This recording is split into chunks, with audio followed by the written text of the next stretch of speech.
Hello, good morning mga kasangkay.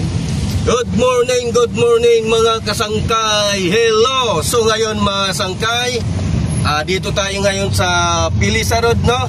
So grabe to dito, araw-araw namin to dinadaanan mga kasangkay.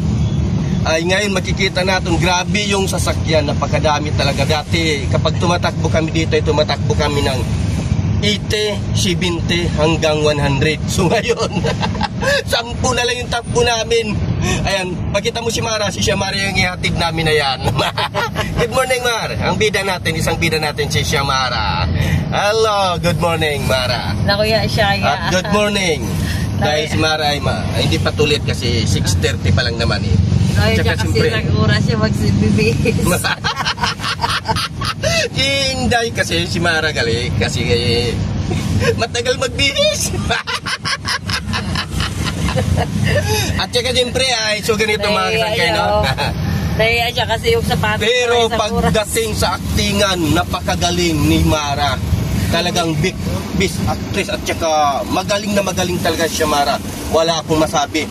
Talagang todo bigay pagdating sa aktingan. So ngayon mga kasangkay, baka sa sunod na araw ay babalik na kami sa pag-acting. Every morning nag-acting kami bago sila pumasok sa eskwela ay nag-actingan kami. Yan, 5:30, maaga na yun, di ba? Nag-acting muna kami hanggang 30 minutes yun. Pagkatapos yun, ay lalakad na sila at papasok na sila sa eskwela.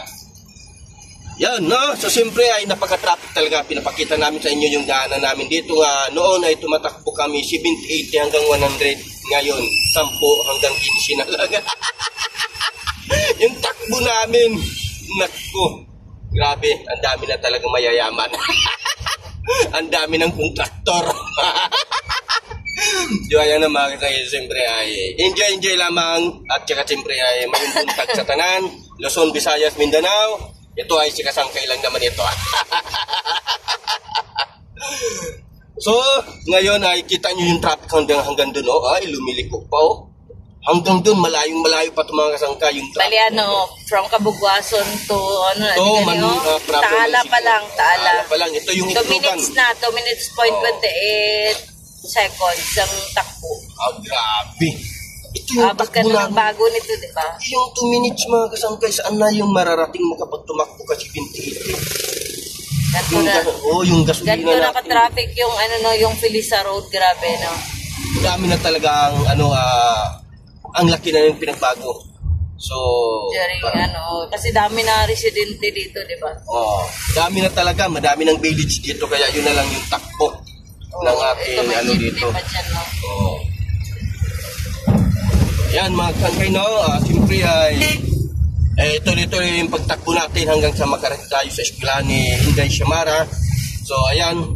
So,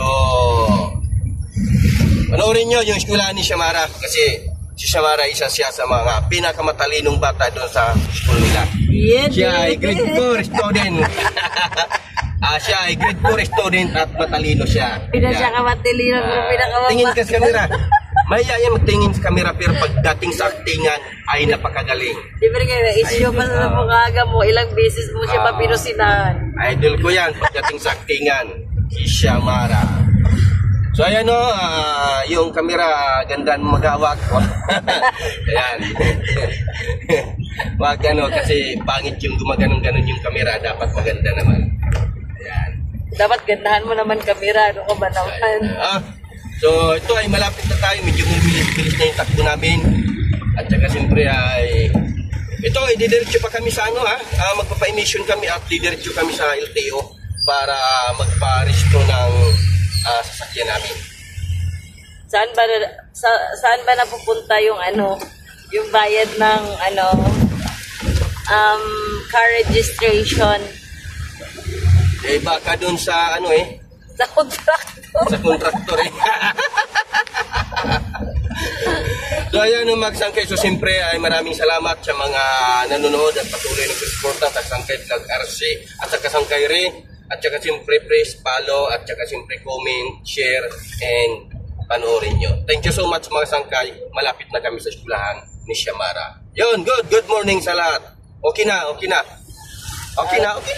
Nakatingin na siya. Yan.